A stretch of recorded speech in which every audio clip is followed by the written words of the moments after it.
On the day I gave birth, Suwon died in a fall from his horse while rushing back home. When they found him, he was still tightly clutching the jade pendant that symbolized our engagement. I was devastated. Willingly, I devoted the rest of my life to staying in the Duke's manor in his memory. After a lifetime of hardship, when I should have been enjoying peace in my old age, I was struck by the tragic news of my only son's death. When I was already on the verge of collapse, my husband, who had been dead for more than 10 years, suddenly returned, bringing with him a beautiful wife and a beloved son. You and your son have lived off the Su family for so many years. It's time everything goes back to its rightful owners. Only in death did I learn the truth. Suwon had never really died. He had faked his death to run away with a concubine who was supposed to be buried with the emperor. They eloped and lived happily outside the capital. I wept tears of blood, dying with my eyes wide open, full of hatred and regret. Now that I've opened my eyes again, reborn, every last one of these demons in the Su family can go to hell. Madam, the young master. I jolted upright and grabbed the maid's hand anxiously. What happened to Young? The young master drowned outside the city. The world spun. I blacked out completely.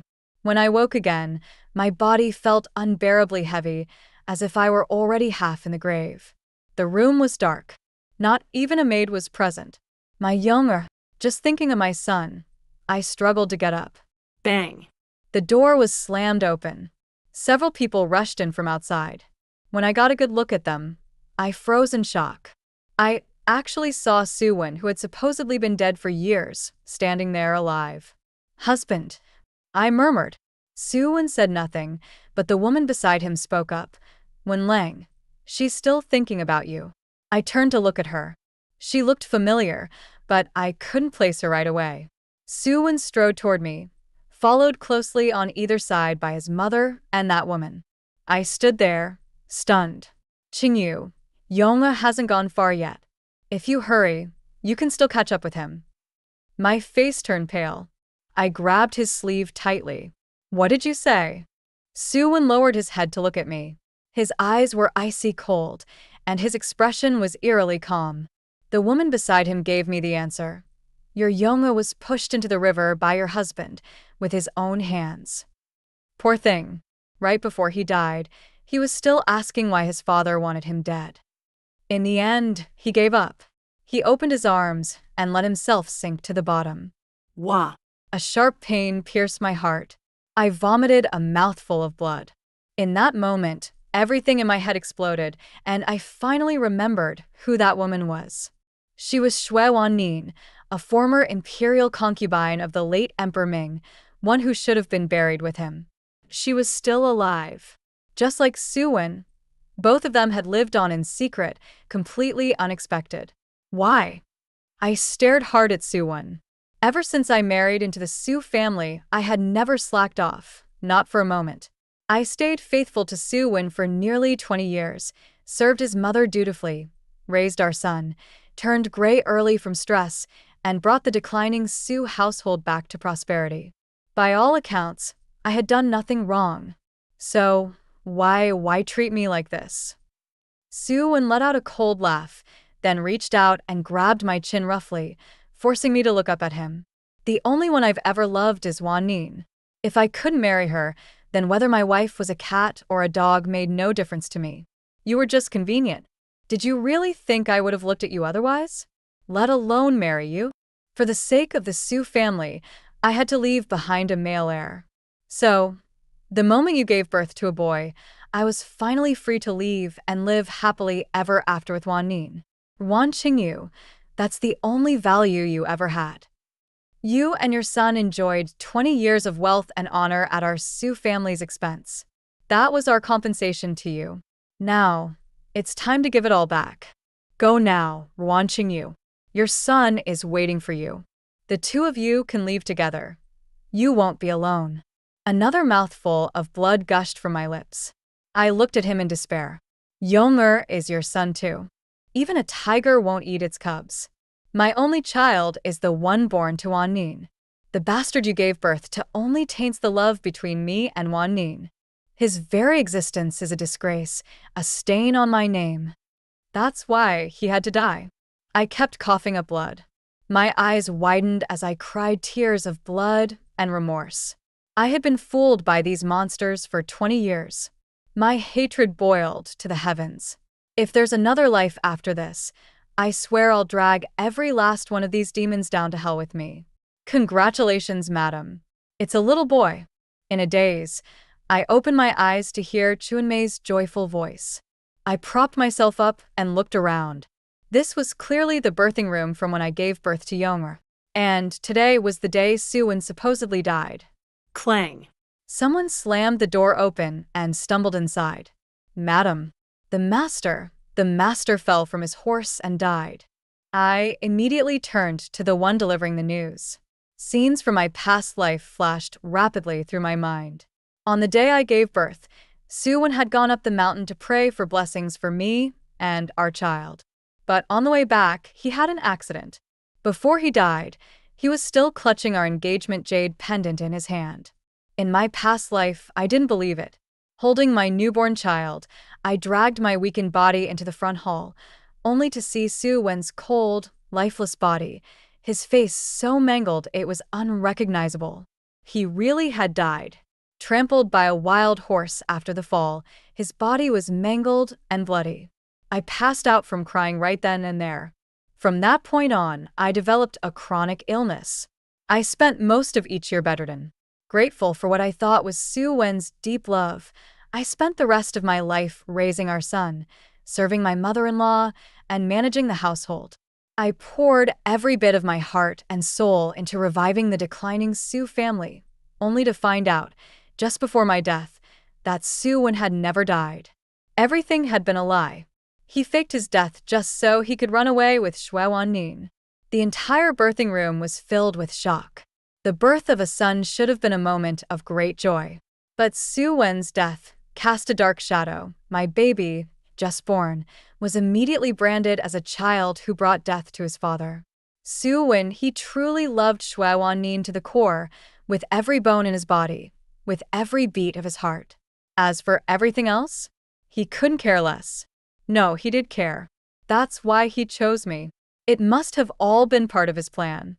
He needed someone to stay behind, to take care of the household, to care for his mother, to raise his son. And now, having crawled back from hell, I swear, I'll send these demons, one by one, straight to hell myself.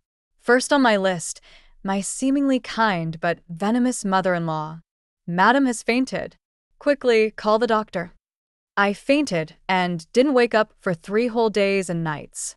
As soon as my mother-in-law, Madame Liu, heard the news, she couldn't sit still and rushed to my room. The moment she arrived, she grabbed my hand and began to cry. My poor Qingyu, it's all Wonner's misfortune. I lay weakly in bed, not saying a word, just looking utterly heartbroken. Qingyu, Yonger is still young. You must pull yourself together, she urged. The future of the Su household depends on you. This mother-in-law of mine, truly a devil in human skin. She knew exactly what Suwon had done. Mother and son shared the same scheme, tricking me into working like a slave for their family. In my previous life, right after giving birth, I had to take care of Suwon's funeral. I gave him a grand send-off, and once everything was done, I collapsed. This time, all that mess? Let that old hag handle it herself. Her son made this bed. She can lie in it. Lu wept in my room for a whole hour. Only when I heard her voice grow hoarse and her sobs weaken did I slowly sit up. Immediately, she perked up. Qingyu, I know you've always been virtuous and understanding. I'm getting old, just a pile of old bones. I can't manage things anymore. Wonner's funeral, it'll have to trouble you again. I let out a cold laugh. How prestigious of the Duke's manor to have a woman who just gave birth organize a funeral. Lu was momentarily stunned, clearly not expecting that response. Qingyu, I'm tired. I need to rest. But Wonner's funeral. You handle it however you see fit. Then, I had someone escort Madame Liu out. And from that day forward, I never let her set foot in my room again. Left with no choice, she had to take care of it herself.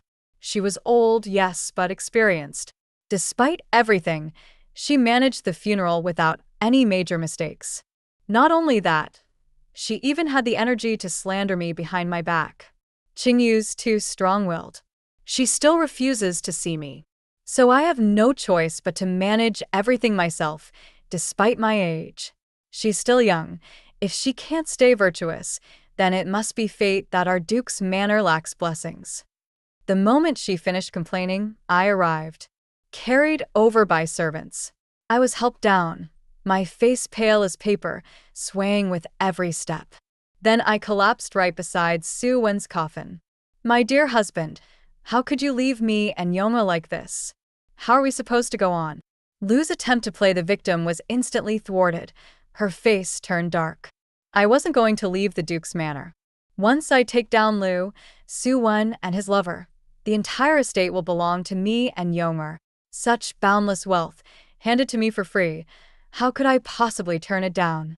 After the funeral, Lu fell ill. She groaned all day, making it impossible for anyone in the household to get any peace. But I had no complaints. I personally stayed by her side, feeding her medicine daily. In just 4 or 5 days, I fell sick too. That scared Lu. She dared not pull any more tricks. After all, if I really died, who else would handle the heavy lifting at the Duke's manor? So I spent the next 2 months quietly recovering in my courtyard, fully restoring my health.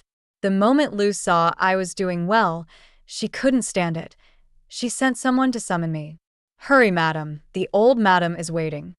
Seeing that I wasn't rushing, the old nanny at Lu's side pulled a long face. I turned and looked at her.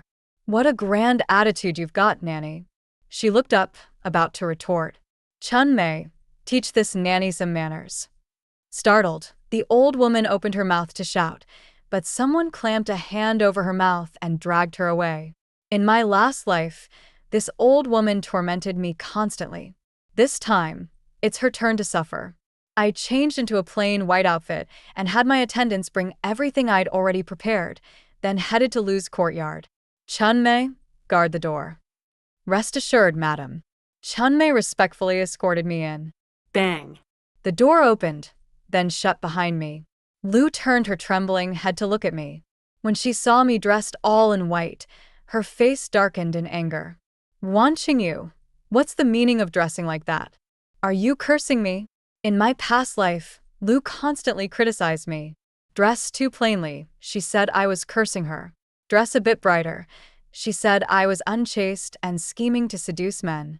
I stepped forward, placed the tray on the table nearby, and gently tucked the blanket around her. I smiled and asked casually, Mother, have you ever heard of adding official ranks? Lu blinked, confused. What nonsense are you talking about? I patiently explained. It's a form of execution. Wet yellow paper is layered over a person's face, one sheet at a time, as if they're getting promoted.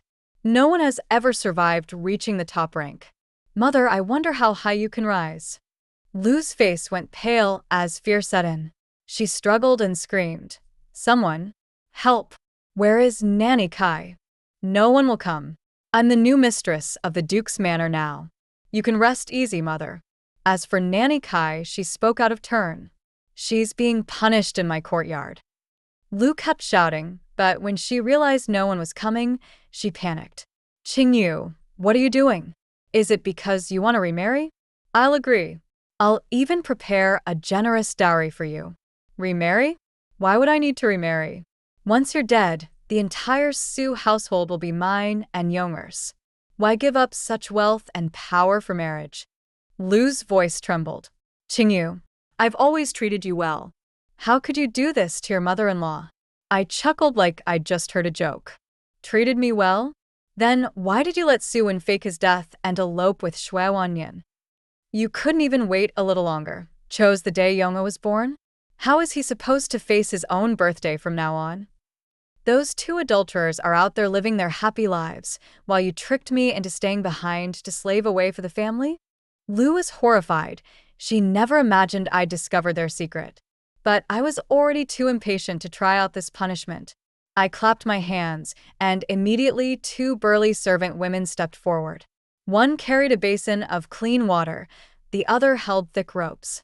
No matter how fiercely Lu Shi struggled and screamed, she was quickly tied down to the bed. I picked up a piece of yellow paper and soaked it completely in the clean water. Once it was fully saturated, I walked to Lu Shi's side. Under her terrified, despairing gaze, I gently laid it over her face.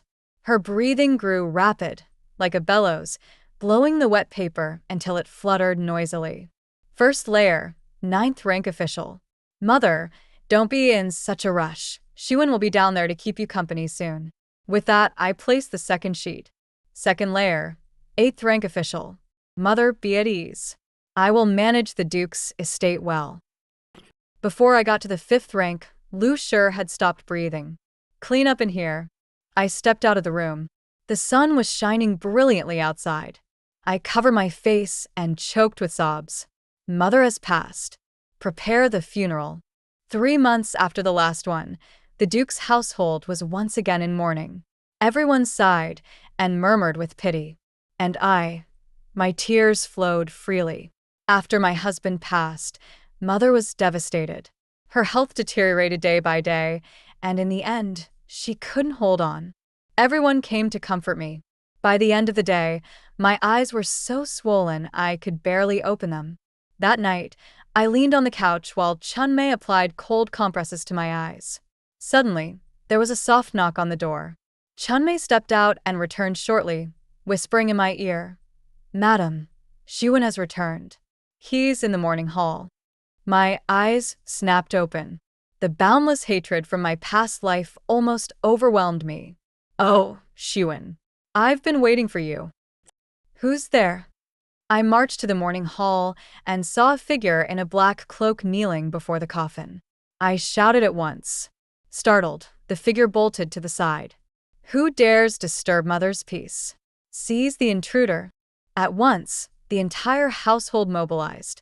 The guards cornered the intruder in the stables.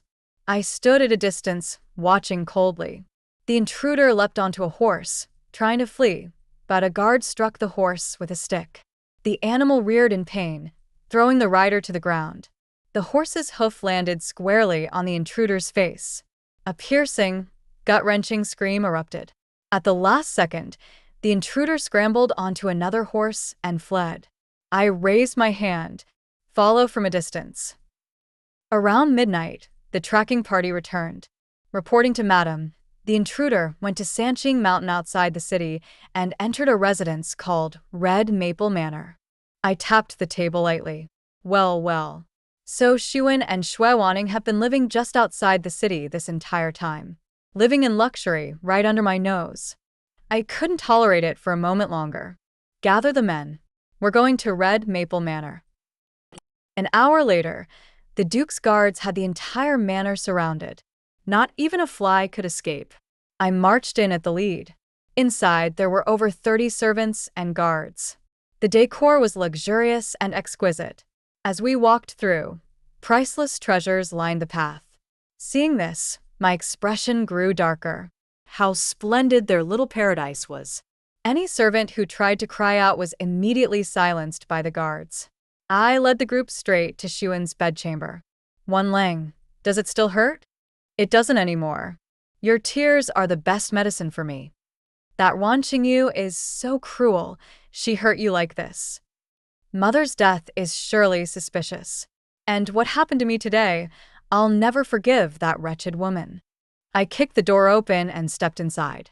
"Oh, and how exactly do you plan to not forgive me?" The pair, embracing on the bed, were struck dumb with fear. Xuan turned and saw me. First came shock, then overwhelming rage. He shielded Shui Wanning and bellowed, "Wan Qingyu, you bitch. I haven't come for you yet and you dare show your face. And why wouldn't I? You little thief, spouting such nonsense." Only then did Xuan realize he was supposed to be dead. And tonight, his face had been trampled by a mad horse. Now, his features were mangled and unrecognizable. He fell silent, but I had no intention of letting him off easily. How bold. Disturbing the late Duchess's morning hall. You deserve to die. Seize them. Xuan knew some martial arts, but he was no match for so many. Soon, he and Shui Wanning were captured and forced to kneel before me. I looked down at their pitiful state and felt nothing but satisfaction. Let me think. How should you two die to properly honor my mother's spirit? Xuan couldn't keep the act up anymore and shouted, Qingyu, look closely. I'm Xuan, your husband. I drew my dagger and lifted his chin with its blade, examining his ruined face. He forced a smile. Qingyu? The sound of my name coming from that filthy mouth made my skin crawl. With a swift motion, I slashed a deep cut into the unmarred side of his face. Xuan cried out in pain, eyes bloodshot with rage. I leaned close and whispered, I know you're Xuan, and the woman beside you is Shui Wanning, the imperial concubine who faked her death to be buried with the late emperor. I came tonight for one reason only, to take your lives. Hurry, Xuan. Your mother is still waiting for you on the road to the underworld. Go now, and the two of you can be together again. Xuan's eyes bulged. He coughed up a mouthful of blood. With trembling hands, he pointed at me. You. But I had already stood up and ordered, this traitor is guilty of grave crimes. He shall be executed by slow slicing. Immediately, his mouth was gagged, and he was dragged away. Shui Wanning shook like a leaf. She tried to run after him, but I kicked her to the ground. No need to panic. You're next. Tears streamed down her face as she frantically tried to explain, it wasn't me. I had nothing to do with it. Just then, the executioner came in from outside, reporting to Madam that thief only made it through 80 cuts before he died. I nodded slightly. Throw his body into the pauper's grave. With that settled, I turned to face Shui Wanning. She sat on the floor, bracing herself with trembling hands, inching backward until there was nowhere left to go. You're not innocent, so you deserve to die too. I drew a long sword from the guard behind me and raised it to strike her down. Stop right there. A furious shout rang out from the distance. The sound of footsteps approached. I first pressed my long blade to Shui Wanning's neck before turning to face the doorway. A man in silver armor was charging this way with a group of soldiers. In the blink of an eye, they were upon us. The man in front caught sight of me holding a blade to Shui Wanning's neck, and his eyes instantly turned bloodshot with rage. Let her go, or I swear you won't die a decent death. I gave a cold laugh. And here I was wondering who it could be. So it's the prince consort. No wonder Shui Wanning, a consort fated to be buried with the dead, could escape the palace unscathed. She must have had someone on the inside helping her. And now, that person had finally revealed himself. He was the Princess Anyang's husband and commander of the Imperial Guards, Shen Zhao. Looks like Shen Zhao was a sentimental fool, just like my short-lived husband. Only now did Shen Zhao truly look at me. Wan Qingyu, it's you. He furrowed his brow, clearly in disbelief. No doubt he, like Su Wen, had always treated me as nothing more than a tool, a stepping stone for their beloved white moonlight. Who would have thought that one day, even I would bare my fangs? Ah Zhao. Shui Wanning cried out tearfully, her voice soft and full of longing. Shen Zhao's gaze filled with tenderness. Wanning, don't worry. As long as I'm here, no one will hurt you. But the moment he finished speaking, I pressed the blade closer. A thin line of blood appeared on Shui Wanning's neck, draining the color from her delicate face. Shen Zhao was furious. He drew his sword and pointed it at me. Wan Qingyu, you're asking for death. Staring straight at the tip of his sword, I remained unfazed. Then let's see who dies first, Prince Consort. I was ready to push the blade in further. Shen Zhao had no choice but to grit his teeth and hold back his anger. What do you want? I just want to return safely to the Duke's estate. If I let Shui Wanning go now, Shen Zhao might very well kill me on the spot to keep things quiet. He was backed by Princess Anyang, the Emperor's own sister, who currently enjoyed great favor. Covering this matter up for him wouldn't be difficult. I had to secure my own survival first. The rest could come later. Shen Zhao clearly valued Shui Wanning too much. He had no choice. Fine. I promise you. But you mustn't hurt Wanning again. Even if you don't care about your own life, think of your newborn son. His threat was ruthless. I didn't respond, only signaled him with a look to move aside. Shen Zhao clenched his jaw and ordered his men to clear a path. Once I was safely back at the Duke's estate, I released Shui Wanning. She immediately collapsed weakly into Shen Zhao's arms. Ah Zhao, I was so scared. I thought I was going to die. Shen Zhao held her close. It's all right. Don't be afraid, Wanning. I'm here. After comforting his beloved, Shen Zhao turned and gave me a warning. Keep your mouth shut. Otherwise, don't be surprised if you lose your head one day. Leaving that threat behind, Shen Zhao lifted Shui Wanning into his arms and strode away. Chun Mei was indignant. Madam, you're just letting them go like that? I smiled. How could I possibly let them off that easily? Ever heard of killing with a borrowed knife? Princess Anyang isn't someone who tolerates even a grain of sand in her eye. Not only would I not let them go, I had just added another name to my kill list.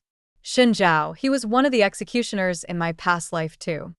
The next day, I was summoned to a residence. Princess Anyang sat high in the seat of honor, draped in luxurious garments. One of the Duke's estate greets your highness. I knelt and bowed. Princess Anyang remained silent for a long time, the only sound in the room the faint clink of her teacup. After the time it took to finish a cup of tea, she finally spoke. Rise. I stood respectfully to the side. You dislike lawyers? Answer me honestly. If there's even a single lie, your son will suffer the consequences. My hand curled tightly in my sleeve, nails digging into my palm. Very good, another name added to the kill list. Threaten me if you want, but dragging my son into it? Unforgivable. The prince consort went to the Red Leaf Manor outside the city yesterday. That estate is under the Duke's name. Tell me exactly why he went. Naturally, I had to tell her the truth, at least part of it. The prince consort went there for a woman. I don't know who she is, only that my late husband arranged for her to stay there before his death.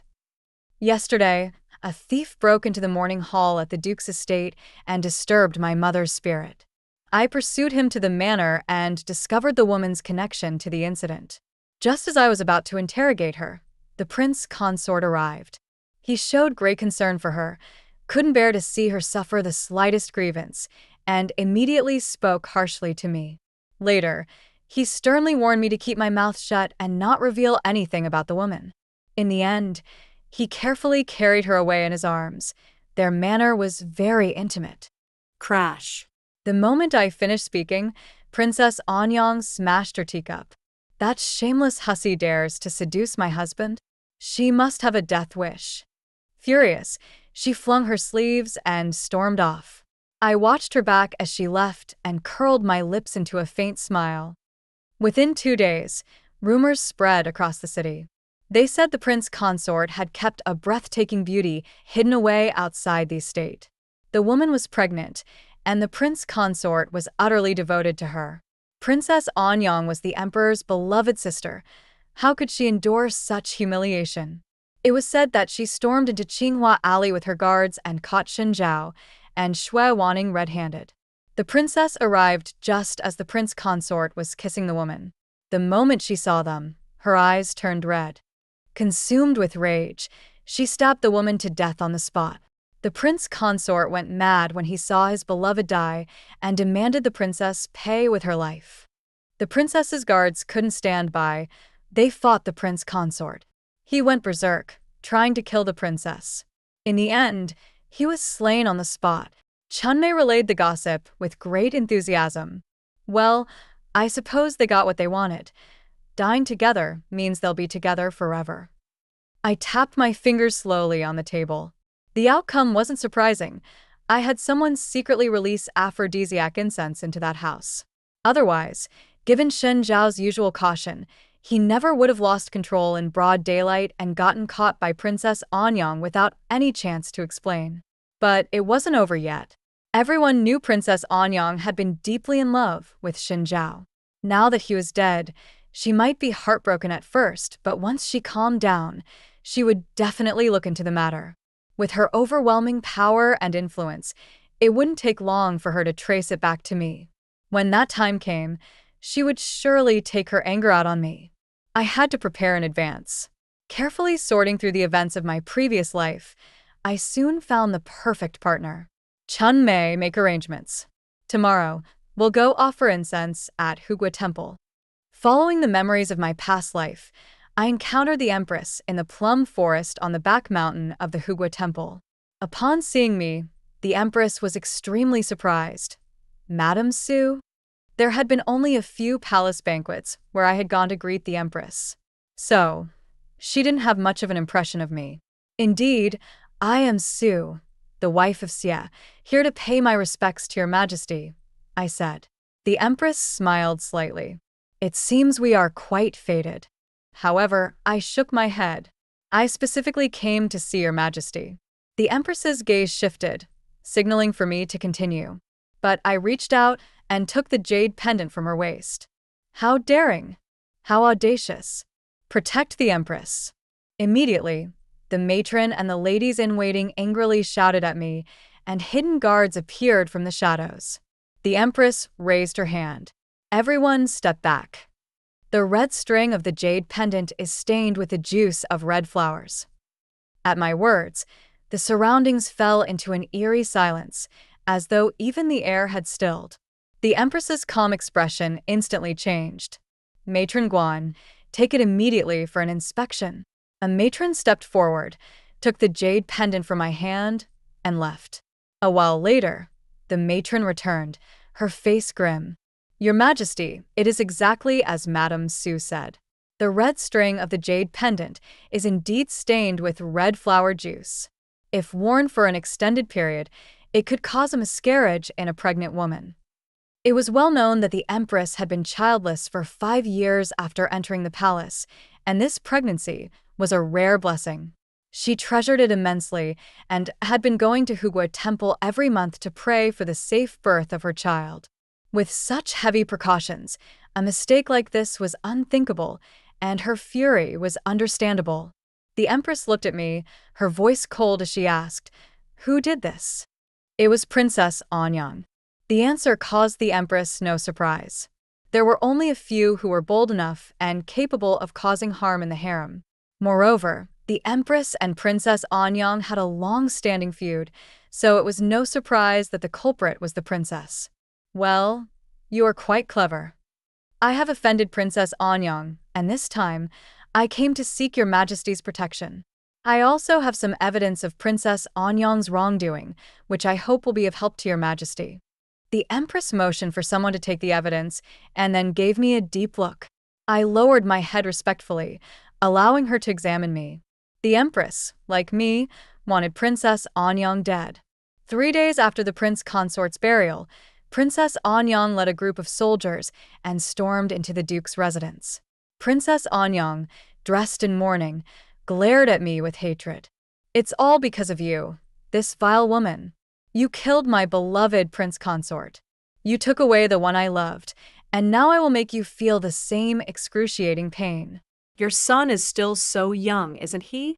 That child is going to die, all because of you, the mother. It will teach him to be more careful next time. The soldiers rummaged through the Duke's residence, but couldn't find anyone. Your Highness, we couldn't find Madame Su's son. Princess Anyang stormed forward and grabbed my clothes. Vile woman, where have you hidden your son? Do you think that by hiding him he will be safe? With my power, finding him is just a matter of time. If you hand him over now, I'll make sure he dies quickly. Otherwise, I'll tear him apart. I pushed her hand away and coldly replied, Princess, you really have no sense of reason. It was the prince consort who turned his affection to another, and his people killed him. It has nothing to do with me. Why are you blaming me for it? Princess Anyang was furious that I dared to speak back. Do you know who I am? I am Princess Anyang, a noblewoman of the royal family, and you are nothing but a widow with no support. I could crush you like an ant. To die at my hands is an honor for you. According to propriety, you should kneel and thank me. I heard footsteps approaching from a distance. I knew that the Empress's sword was finally coming. Without hesitation, I slapped Princess Anyang across the face. Useless woman. You can't hold on to a man's heart, and now you're angrily attacking me. You can't even spare an innocent child. You're truly heartless. Worse than a beast. Your prince consort is dead, and you can't accept it? Then go down and accompany him. Princess Anyang's eyes widened in disbelief that I had struck her. The surrounding guards were equally stunned. Princess Anyang regained her senses and screamed in rage. Ah, You vile woman! You're dead. I will have you executed by 1,000 cuts, torn apart by 5 horses. What are you standing there for? Grab her, strip her of her clothes, and drag her out for 50 lashes. A group of guards rushed forward. Imperial edict. A eunuch arrived with the imperial guards, carrying the imperial edict. Everyone immediately stopped, kneeling to receive the edict. Princess Anyang hesitated for a moment, then knelt as well. By the emperor's command, Princess Anyang, who has been supported by the people, has failed to serve the people's welfare. Instead, she has been arrogant and violent, cruel by nature, committing great wrongs, plotting against the imperial heir, forming factions, and harming the innocent. Multiple crimes have been committed, and she deserves no mercy. She is to be given a cup of poison wine. This is the imperial command. The eunuch presented a tray with a cup of poisoned wine. Your Highness, take your leave, and don't make it difficult for me. Princess Anyang didn't believe it. Impossible. My brother would never do this to me. It must be that eunuch faking the emperor's edict. The eunuch angrily unfurled the edict in front of Princess Anyang. Princess, read carefully. See if this is real or not. Princess Anyang looked at the edict repeatedly, her face finally falling. She muttered, if it weren't for my strong support, would he have been able to secure the throne? Now that he's firmly seated, he wants to cast me aside like this? I'll go find him. Princess Anyang tried to rush out, but she was firmly held back. Drink the punishment, princess. I apologize. The eunuch said, I apologize, but acted with no courtesy. He had her restrained and violently held her chin, forcing the poisoned wine into her mouth. Once the wine was consumed, he released his grip. Princess Anyang collapsed to the ground, her hairpins scattered, no longer the proud noblewoman of the royal family. I pretended to help her fix her hairpins but whispered in her ear, my dear Princess Anyang, weren't you so arrogant?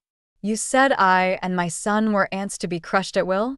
Now, who is the ant? Who is losing her life here? Princess Anyang's eyes turned bloodshot as she glared at me. I continued softly, it was indeed I who designed the death of your beloved prince consort. Since you loved him so much, you can go join him now.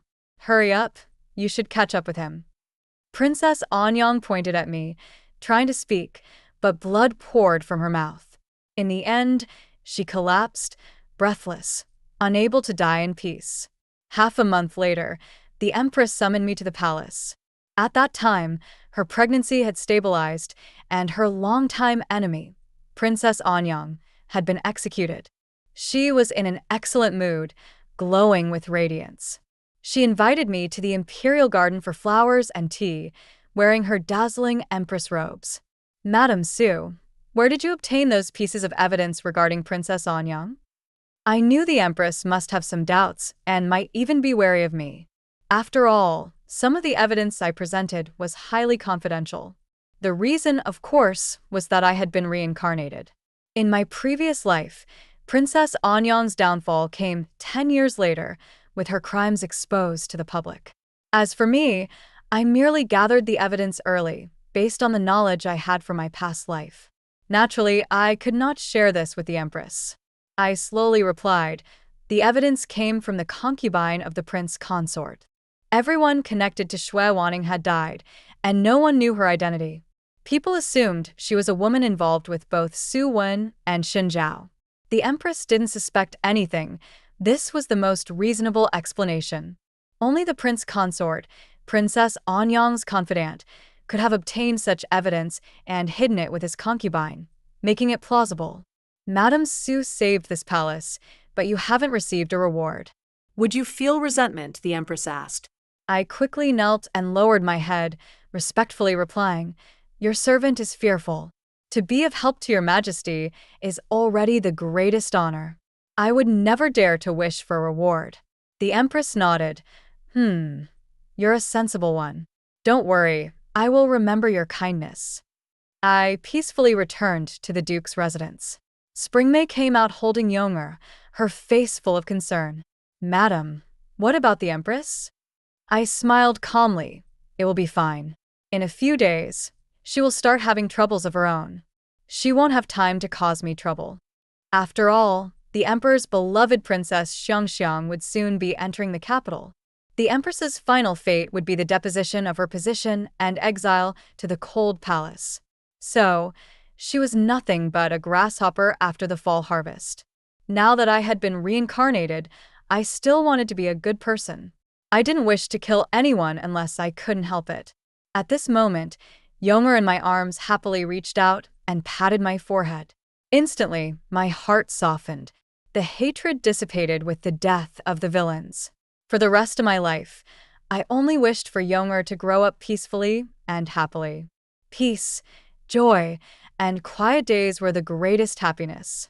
End of the novel.